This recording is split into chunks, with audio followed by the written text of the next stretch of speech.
Young and the Restless spoilers November 20th. Sharon stand up to Matt and Nick hunts. The Young and the Restless spoilers for Thursday, November 20th, prove that Sharon has learned a lot from the last lunatic from her past she went up against. And the guy before that. And the guy before that. Nick, on the other hand, hasn't learned nearly as much. Key takeaways. Sharon shows Matt she's no longer a victim. Nick goes digging where he shouldn't. Noah and Sienna are in danger. Next on Y&R. Sharon Case, is convinced Noah's, Lucas Adams, who faced a real-life disaster, bar owner friend is the same Matt Clark who made life hell for Sharon and Nick, Joshua Morrow, no matter how many times he insists his name is Mitch, Roger Howarth, and that he has no idea what she's talking about.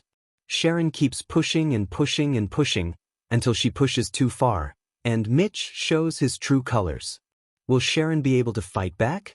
Maybe now would be a good time for the imaginary Cameron, Lyndon Ashby, in her head to come back in his bloody shirt and give her some pointers about dealing with a psycho. It takes one to know one. Looking for love in all the wrong places. Nick told Sharon he would handle their Matt problem all by himself. She should just sit tight and, fret? Nick will handle Mitch's cop friend, find their son, and solve everything. Nick has an awful lot of Victor, Eric Braden, in him, doesn't he? Well, Nick goes out all alone to find proof that he's right and everyone else is wrong. Except that's not what he finds. Dumb and Dumber. And while Nick searches, Sharon stands strong, and Mitch threatens. Meanwhile, Noah and Sienna, Tamara Braun, act as if everything is hunky-dory and they can do whatever they want with no chance of being caught. Despite already having been caught. Which is exactly what causes them to fall into a trap. Look before you leap, guys. Genoa City rarely sleeps, but on this particular November night, it felt as if the whole town was holding its breath. A storm pressed low across the sky, one of those restless Midwestern tempests that rattled the windows and turned streetlights into ghosts. Inside Crimson Lights, however, the glow was warm, the coffee was hot, and Sharon Newman had never been more awake. Sharon versus Matt. The showdown she didn't know she needed. Matt Ellis had been trouble from the moment he returned to Genoa City. Slick, disarming, persistent trouble.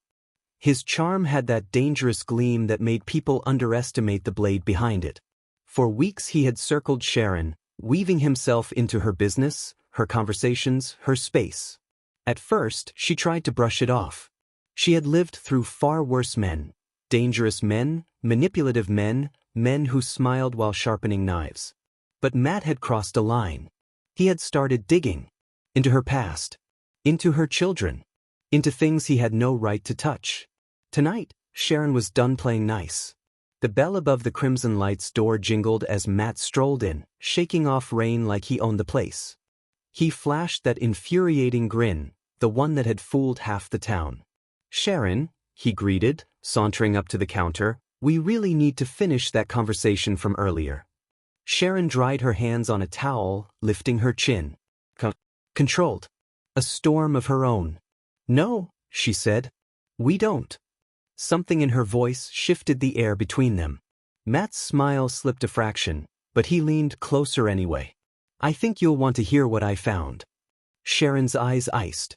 She had spent years rebuilding herself, her family, her life, her business. She wasn't about to let someone like Matt worm his way in and tear it apart.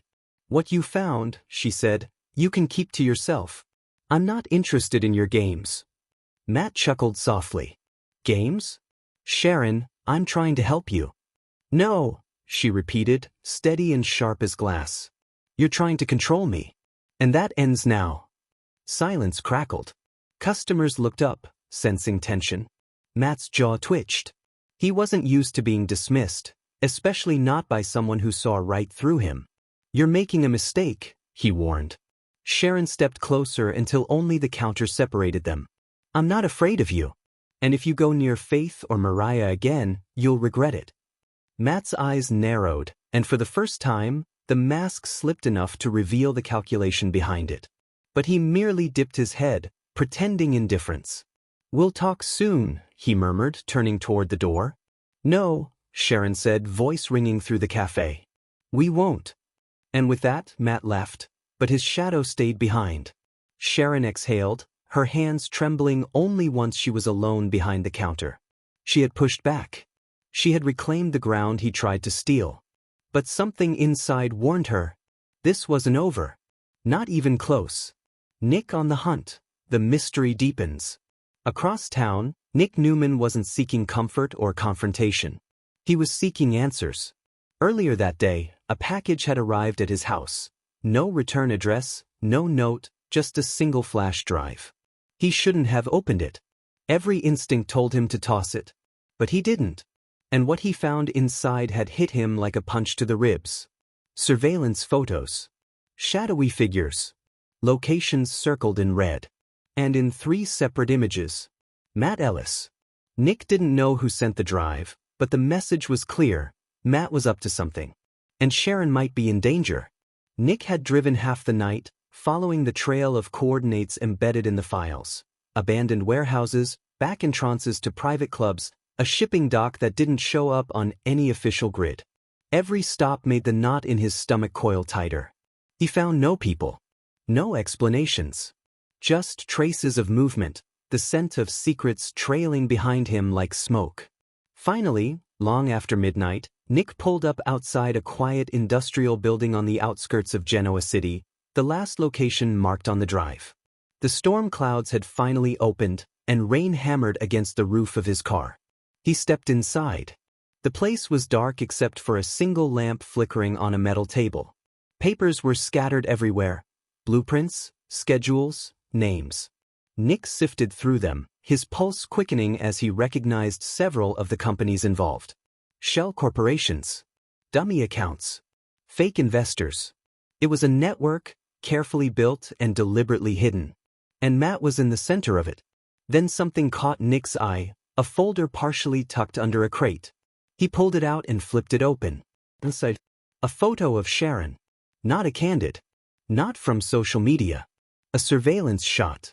Taken 2 nights ago outside her home. Nick's breath left him in a hard rush. Everything inside him sharpened with purpose. Matt wasn't just circling Sharon. He was targeting her.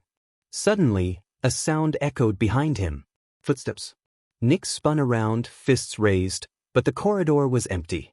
The echo of steps faded as quickly as they came. He snatched the folder, shoving it under his jacket. Whoever had been there, whoever was watching, was gone. But Nick had what he needed.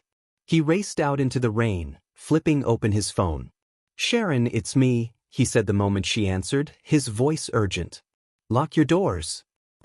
I'm coming to you."